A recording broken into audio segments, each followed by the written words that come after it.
Mas eu sei em quem eu tenho crido, e estou seguro de que Ele é poderoso para guardar o meu tesouro até o dia final. Palavras do apóstolo Paulo, quando escreveu a segunda carta a Timóteo, no capítulo 1, versículo 12. E é exatamente sobre isso que nós vamos estar falando nesta hora, nesta mensagem. Espero que todos sejam tocados por Deus nesse momento em que você se encontra aí na sua casa. Espero que essa palavra seja bálsamo para a sua vida. Espero que ela seja uma palavra acolhedora para quem está disperso de alguma forma. Espero que esta palavra seja algo para que a sua vida possa se aquietar na presença de Deus. Nós vamos estar hoje falando sobre a autonomia do crente. E quando nós falamos em autonomia, logo nós podemos perceber que existem inúmeros textos que podem derramar luz sobre a nossa compreensão acerca desse tema tão sugestivo. Inclusive, no livro de Hebreus, no capítulo 11, o autor vai dizer que a fé é a certeza das coisas que se esperam e a convicção das coisas que não se veem. Quando nós pegamos Hebreus capítulo 11 e Timóteo, 2 Timóteo capítulo 2, nós vamos perceber que dali podemos extrair um tema que nós acabamos de falar, um tema sugestivo que pode nos ajudar a ter uma compreensão melhor acerca de quem nós somos e daquilo que queremos. O crente precisa ter autonomia. E é importante a gente caminhar sobre esta orientação, seguindo a palavra de Deus, porque é ela que ilumina a nossa mente, é ela que nos revela, é ela que nos aponta os caminhos pelos quais devemos percorrer para nos aproximarmos mais do Senhor. Pois bem, dito isto, a gente vai perceber que nós podemos fazer uma pergunta para podermos caminhar e saber em que situações ou como nós podemos alcançar esta autonomia cristã. E como eu demonstro que tenho autonomia? Como eu posso demonstrar isso na minha vida? Eu vou falar uma coisa, talvez até você ache que seja elementar, mas é importante que se diga. A primeira coisa, o primeiro momento que eu devo entender e devo caminhar para alcançar a autonomia cristã é quando eu demonstro que sou verdadeiramente uma pessoa salva em Cristo Jesus. Não falei que poderia ser elementar, mas se a salvação ela é a maior decisão que uma pessoa pode tomar em sua vida, em aceitar Jesus para ser salvo, ela também é a coisa mais simples que se possa fazer. A salvação, ela é simples. Ela é uma coisa, vamos dizer assim, tão genuína, tão verdadeira, ela é tão suave, que ela é talvez a coisa mais simples dessa vida. Porque para aceitar a Jesus, a pessoa precisa tão somente crer. Como diz claramente na palavra de Deus, né, no livro de Efésios, no capítulo 1, versículo 13, depois que ouvimos a palavra da verdade e o evangelho da salvação, e tendo nele crido, foste selado com o Espírito Santo da promessa. Então, quando nós ouvimos a palavra de Deus, nós entendemos que aquela verdade ela é absoluta para a nossa vida, nós somos selados, nós somos simplesmente colocado em nós um selo eterno, porque uma vez salvo, somos salvos para sempre. E é importante nós observarmos que a salvação ela é tão simples, tão simples. Nós até podemos relembrar aqui aquele episódio, não é, do apóstolo Paulo quando estava preso e o carcereiro perguntou para ele: o que eu faço da minha vida agora? O que eu faço para me encontrar com Jesus? E então ele disse: crê no Senhor Jesus e será salvo tu e a tua casa. Então a salvação ela é extremamente simples. Isso está contido, não é, no livro de Atos, que nós acabamos de mencionar aqui. E no livro de João, no capítulo 3, versículo 36, a palavra do Senhor diz: todo aquele que crê no Filho tem a vida eterna. Então a salvação é simples, é apenas crer. É a maior simplicidade que alguém pode exercer em sua vida. É crer no Senhor, e assim ela vai estar fazendo a maior e a melhor decisão da sua vida.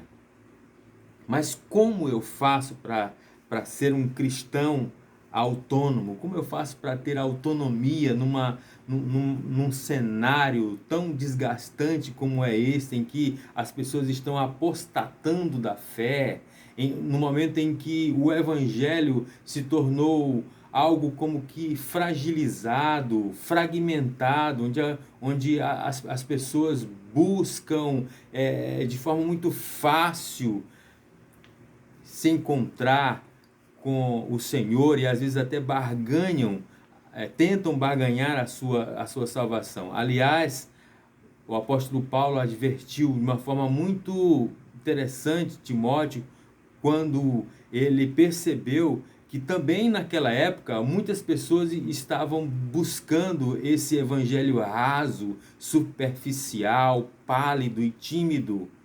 Não somente agora, nos dias atuais, isso existe. Há muitos anos atrás já existia. E o apóstolo Paulo, então, escrevendo a sua carta a Timóteo, ele diz: olha, Timóteo, eu conjuro-te diante de Deus e de Cristo Jesus, que há de julgar os vivos e os mortos.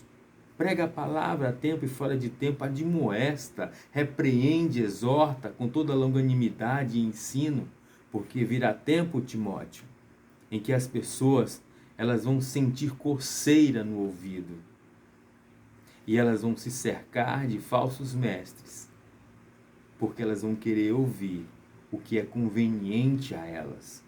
Então nós estamos vivendo a era da conveniência. As pessoas estão querendo massagear o seu ego com qualquer tipo de palavra, porque você há de convir que existem muitas pessoas que têm um relacionamento raso com Deus, e aí ficam buscando de um lado, indo de um lado para o outro, buscando um Deus, buscando uma maneira muito superficial de acreditar em Deus, uma maneira muito pífia, insignificante, quando na verdade o Senhor quer muito mais para os seus filhos. Ele quer que o seu evangelho genuíno possa estar presente de forma plena na vida daquele que crê.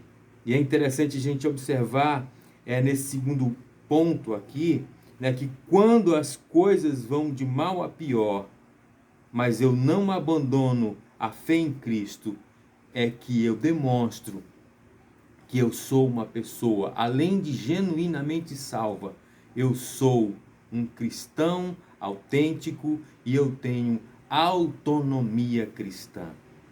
Talvez até você possa me perguntar: pastor, mas o que significa autonomia cristã?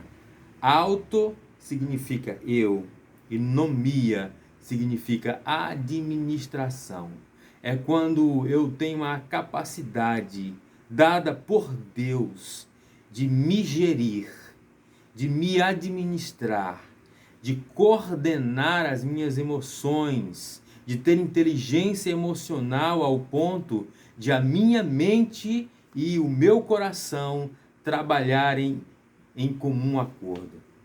E quando o crente ele busca essa autonomia, 1000 cairão ao seu lado, 10.000 à sua direita, e ele não será atingido. Muitos apostatarão da fé, muitos abandonarão ao Senhor bem pertinho desse cristão autêntico e autônomo.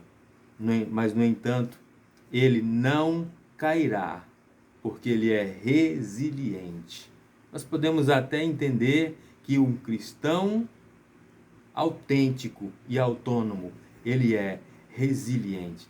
E é interessante a gente observar a palavra resiliente, porque o cristão resiliente, ele é aquele que em algum momento da sua vida ele foi como que deformado pelas circunstâncias da vida, mas ele conseguiu se reformular, ele conseguiu se recosturar, se reerguer, ele conseguiu recomeçar, ainda que das cinzas, a sua vida, e ele se tornou mais forte, mais impetuoso, ele se tornou alguém com altruísmo, com idoneidade, porque agora ele é um crente resiliente. Ele é como uma árvore que balança, mas não cai. Vem as tempestades, vem as ventanias, as pessoas jogam pedra, as palhas se arrastam na areia. Mas ele continua firme, porque a sua fé não está fincada, entronizada em qualquer terreno. O terreno é Jesus. As raízes estão entronizadas na presença de Jesus. Por isso que ele é autêntico, por isso que ele é autônomo. E um cristão autônomo, ele não se deixa levar por qualquer vento de doutrina, ele não se deixa levar por propostas, por ruídos externos, ele não se deixa levar pela emoção. Por quê? Porque houve uma caminhada na sua vida que o tornou um crente, um cristão autêntico e autônomo. E em terceiro lugar, queridos, e último lugar, o cristão autônomo, ele, na verdade, é bem nutrido. O cristão autônomo, a sua vida é embasada na nutrição espiritual de Jesus. Você já percebeu que quando os animais estão comendo e o capim está seco, eles procuram outros pastos? Por quê? Por que ele faz isso? Porque ele percebe no seu instinto que aquele capim seco não tem possibilidade de alimentá-lo de forma plena, de forma correta, com os nutrientes que ele precisa. Então ele vai buscar pastos em outro lugar. O cristão autêntico, o cristão autônomo, ele é bem alimentado, ele é bem nutrido. A alimentação vem por meio da palavra, do ensinamento, como está bem explícito ali no livro de Atos, né? E eles perseveravam na doutrina dos apóstolos. O que significa isso? A doutrina era exatamente o ensinamento que Jesus Cristo deixou para que fosse ensinado à igreja do Senhor.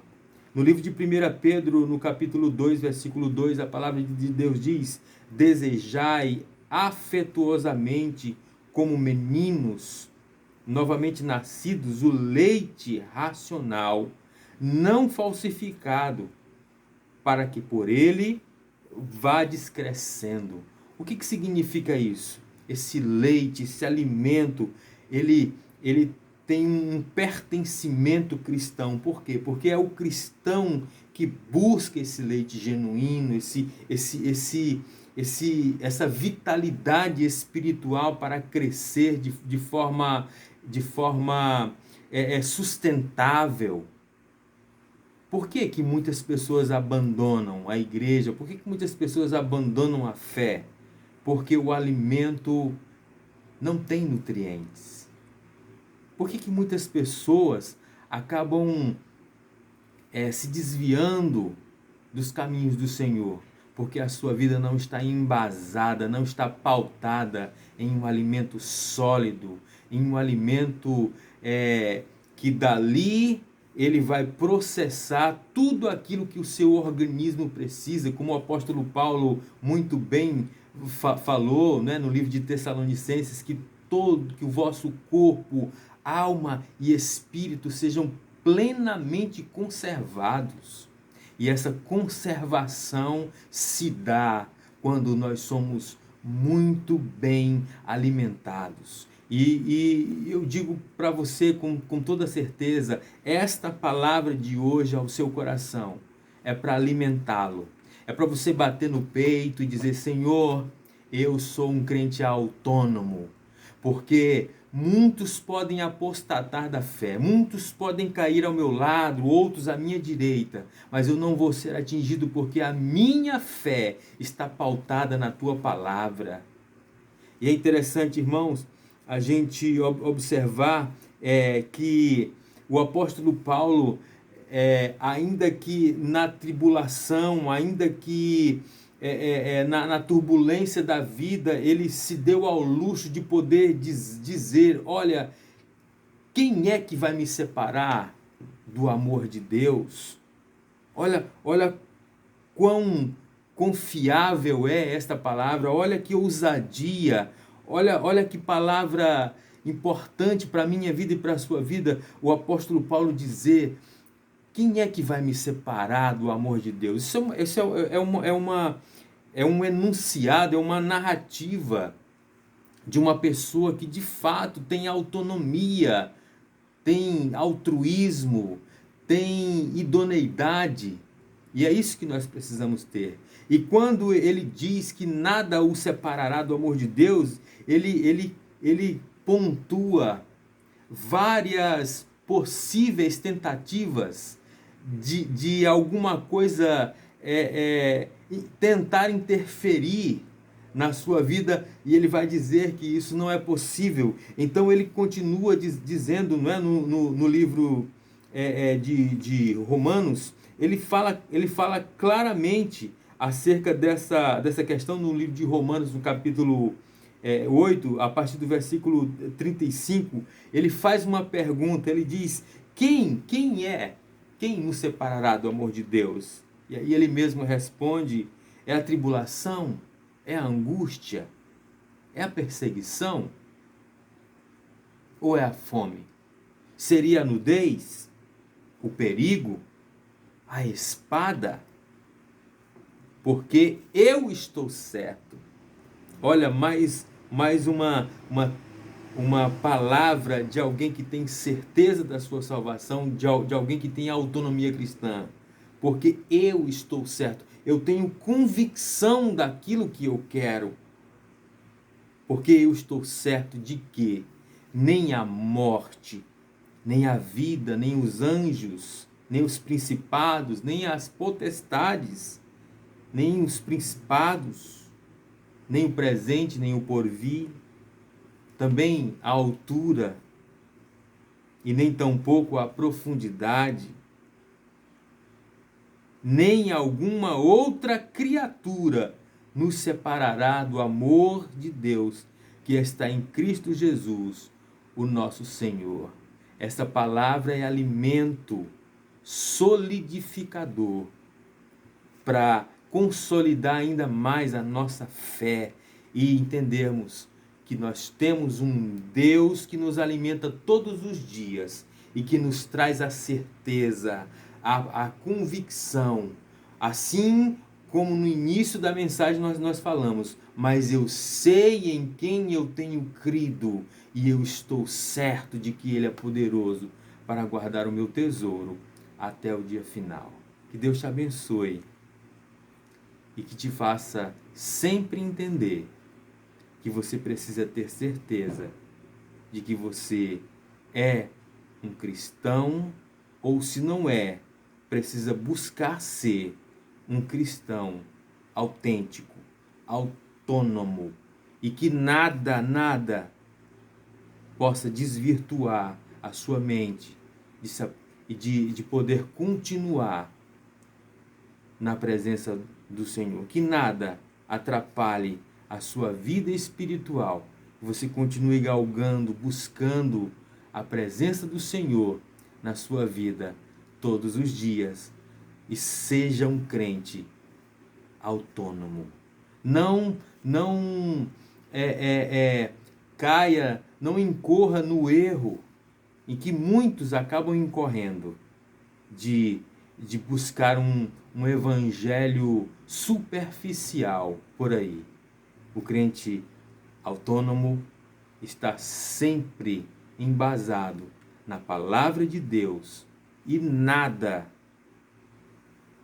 o tirará da presença do Senhor. Que Deus te abençoe, que Deus abençoe esta igreja, que Deus abençoe os amigos, que Deus abençoe todas as pessoas que estão ouvindo esta mensagem. Um abraço especial para a Igreja Batista do Areal da Floresta. Que os irmãos possam dormir em paz hoje, na certeza de que é um cristão autêntico e autônomo. Deus te abençoe, no nome de Jesus.